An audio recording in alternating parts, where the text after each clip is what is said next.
घर में बहू आने के बाद कैसे रहना चाहिए, एक पिता ने अपनी पत्नी और बेटे को बड़ी ही सरलता से समझाया। एक शहर में एक परिवार रहता था। उस परिवार में एक लड़का और उसके माता पिता रहते थे। पिता एक दुकानदार था जिसका नाम दीपक था। वह अपने बेटे को भी दुकानदारी के बारे में सिखा रहा था। जीवन अच्छा चल रहा था, सभी लोग घर में खुश थे। एक दिन लड़के के लिए एक रिश्ता आया और दीपक ने सोचा कि अब अपने लड़के का विवाह कर देना चाहिए। हमारा लड़का दुकानदारी भी अच्छे से जान गया है और उसे काम करने में भी कोई परेशानी नहीं होगी।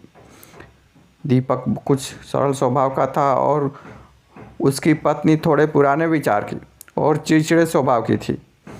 दीपक की पत्नी ने कहा, हमें सोच समझकर ही रिश्ता करना चाहिए।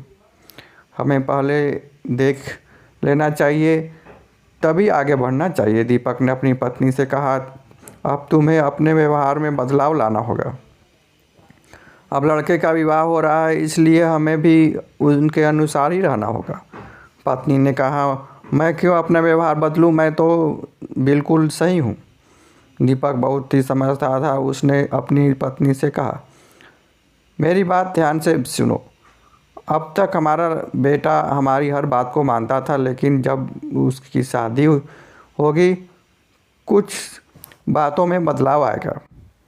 जब हमारे लड़के की शादी होगी तो वह इस दुविधा में फंस सकता है कि हमारी बात माने या अपनी पत्नी की बात माने। अगर वह हमारी बात मानता है तो पत्नी को बुरा लग सकता है, और अगर पत्नी की बात मानेगा तो तुम्हें बुरा लग सकता है। यह समस्या हमेशा बनी रहेगी।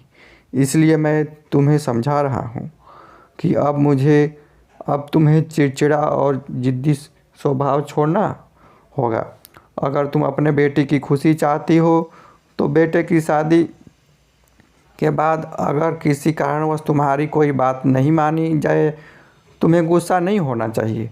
तुम्हें उस बात को नज़रअंदाज करना होगा, क्योंकि अगर हम ऐसा करते हैं तो हमारा बेटा परेशान हो सकता है और उसके वैवाहिक जीवन में दिक्कत आ सकती है। कुछ दिन बाद लड़के की शादी हो गई थी।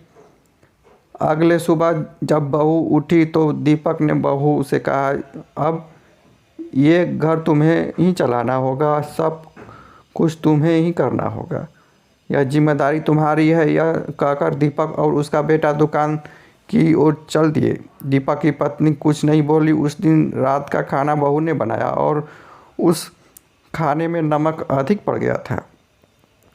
बात जब दीपक और उसका बेटा घर से वापस आकर खाने में बैठा तो पहला निवाला दीपक ने खाया और उसे नमक तेज़ लगा, पर वो कुछ नहीं बोला। और फिर बेटे ने खाना शुरू किया।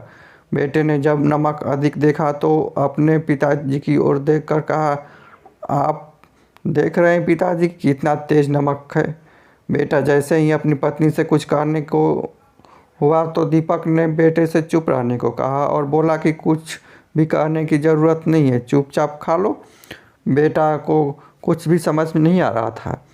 तभी पत्नी ने जब खाना खाया तो वह भी कुछ बोलने वाली थी, तो दीपक ने उसे भी कुछ बोलने से मना कर दिया।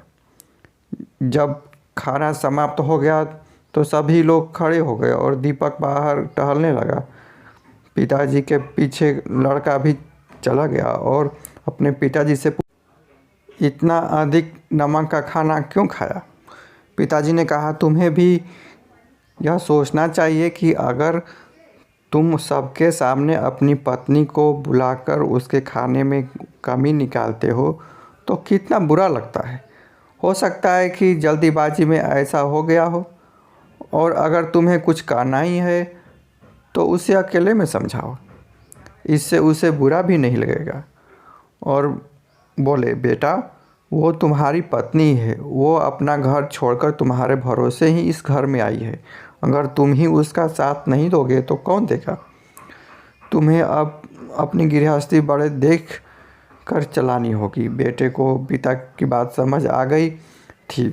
आखिर में जब लड़के की पत्नी ने खाना खाया तो उसे भी पता चल गया कि खाने में नमक तेज है, और तो सुबह उठकर सबसे कहा कि मुझे माफ़ करना, रात में मैंने खाने में अधिक नमक डाल दिया। पिताजी ने कहा, इसमें कोई गलती नहीं है, ऐसी गलती तो किसी से भी हो सकती है। बेटे के पत्नी के माफ़ी मांगने के बाद दीपक की पत्नी ने सोचा, आगे मैं भी बहू को कुछ नहीं कहूँगी, उसे हमेशा प्यार से समझाया करूँगी। अगर शायद मैं बहू को कुछ कहती तो बात बिगड़ भी सकती थी। इसके बाद दीपक की पत्नी भी अपने चिड़चिड़े स्वभाव में सुधार लाई।